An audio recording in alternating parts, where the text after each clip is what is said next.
Hey guys, I just wanted to talk to you about some nutrition today. Okay, so many of you, this is your first time through the group. You're in probably doing 21 Day Fix, 21 Day Fix Extreme. A couple of you might be doing the new UB2, or maybe it's Shift Shaft or whatever. Most of our programs, the nutrition plan is all based off of the 21 Day Fix. You got your portion control containers. And so I really think this is an excellent place to start because let's face it, majority of the American diet is like carb and sugar overload. So you're probably used to consuming not the healthiest carbs and probably way more carbs than your body needs. So whenever I get a brand new client in, this is where I want them because I think this gives you a great foundation. I followed this for many years. I did, change some things around just because of the style that I've always done. For instance, I've always done fasted workouts. So I've always been a morning workout person. And I know like in the competition world, fasted cardio, meaning that you pretty much only have water, coffee, or pre-workout in your system, but you haven't eaten something before your workout. I've just done that naturally since like high school. It's just something that I always just did because I did 5 a.m. workouts and I wasn't about to eat before then. And I don't do well working out with having food in my system. I get really sick that way. So anyway, if you follow Autumn, she's going to tell you to start your day with breakfast. She probably does like an 8 or a 10 a.m. workout. And so she does eat something prior. If you need to, eat something. All right. Everybody is different. I'm just telling you what works for me. Also, I've always done more low carb. Now, that doesn't mean that you need to necessarily cut out every single carb. That's why I think this is a great program because it does get you to minimize the amount of carbs that you're eating and focus on whole food nutrition like sweet potatoes, quinoa, or rice, or even whole wheat bread, even though if you follow me, y'all know how I feel about grains and wheat, but that's another story. But I just need you to not get so overwhelmed by everything else that's out there. And I want you to start here first, right? So just follow the program, follow the washing your portion control. And if you're having 2 carbs a day, you have 2 carbs a day. If you have 4 carbs a day, keep it to those 4 carbs a day. I want you to follow the system for several weeks, whether you're doing the 21 Day Fix workout or not, even if you follow it for several months. This is a lifestyle. It's not a diet, right? So I did this for years. I followed it. And then I started playing around with how my body reacted to things. I follow tons of nutritionists and social media people who are like health gurus on social media. And so then I start to trial and error and I read books and I do research. And obviously I'm my own test subject. And so for me, I have been probably for the past like 3 years-ish, I have been paleo-ish, right? I'm not 100% paleo and I don't like to cookie cutter myself and put myself into a box because I'm not going to be perfect 100% of the time. And so people get very rigid and very judgmental if you do not fit in this. If you call yourself paleo, then you have to eat everything that's paleo. Well, Shakeology is not paleo because it's a powder, but it's all whole food nutrition. If you ate all those things separately, you could eat that. You could be paleo. And there's other things too. So for me, with my digestive issues, the way my body reacts to gluten, I do better. My body has always been low carb, right? So I've just been low carb forever and ever. And so I used to be super afraid of fat. I was petrified for years and years. I literally ate like no more than like probably except for from whatever fat was in chicken. But other than that, it was like a no fat, low carb diet. And that works for some point. But then your body needs fat. And so I started to change my mind, right? As I've healed myself. And I learned the value of healthy fat and how the body reacts to having lots of healthy fat in the system. And your body and your brain need healthy fat. And so so then like 2 years ago, I started doing intermittent fasting, which maybe I'll make a video for a whole nother day on that.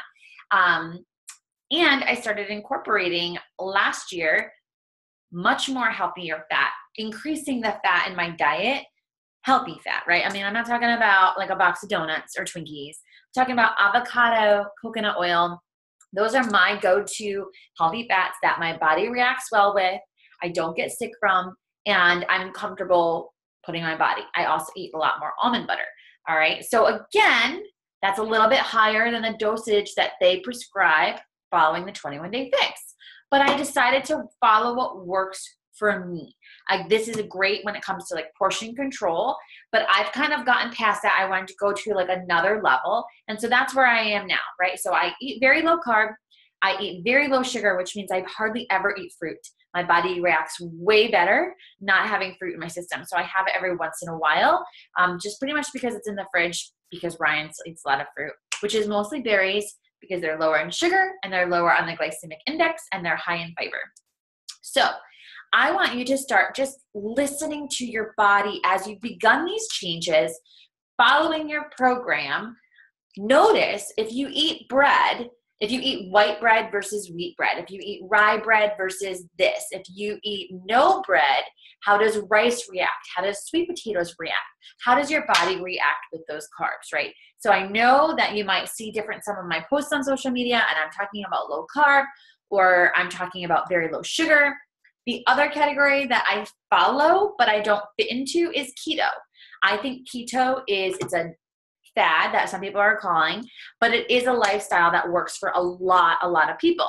Now, people who have like hypothyroidism, adrenal fatigue, a lot of those people do not do well on super low carb and keto.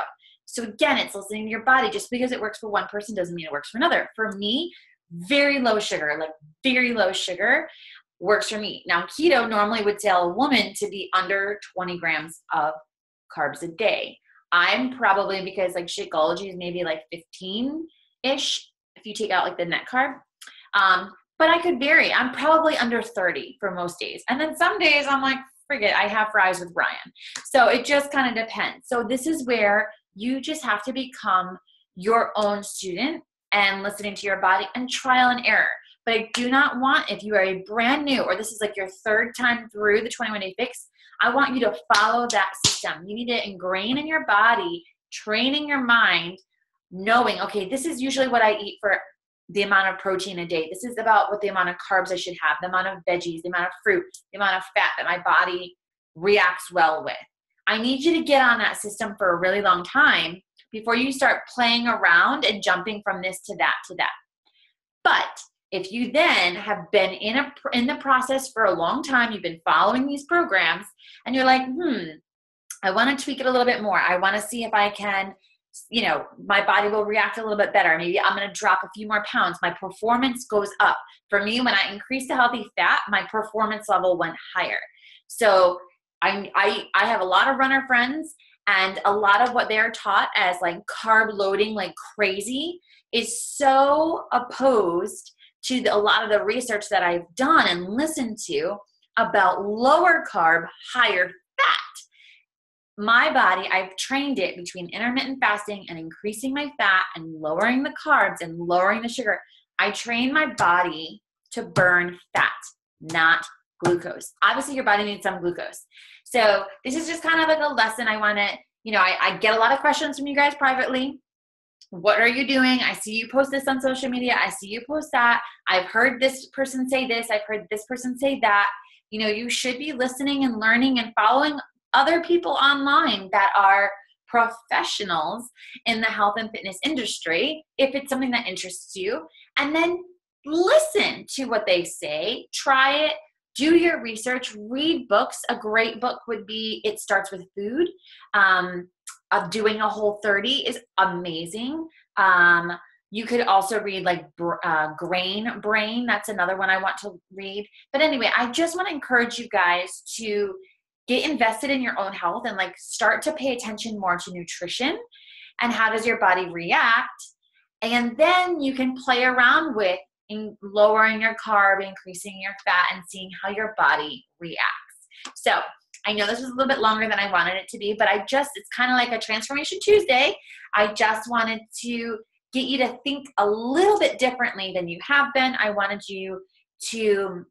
really want you to start getting in tune with how does your body feel on certain foods? How does your body react afterwards? A lot of you have already talked about just following the program for 2 weeks, when you do eat something that is something that you used to eat, but now you've been eating healthy, your body is like, right? And you feel miserable. That's a good sign, right? That's how you start to recognize junk.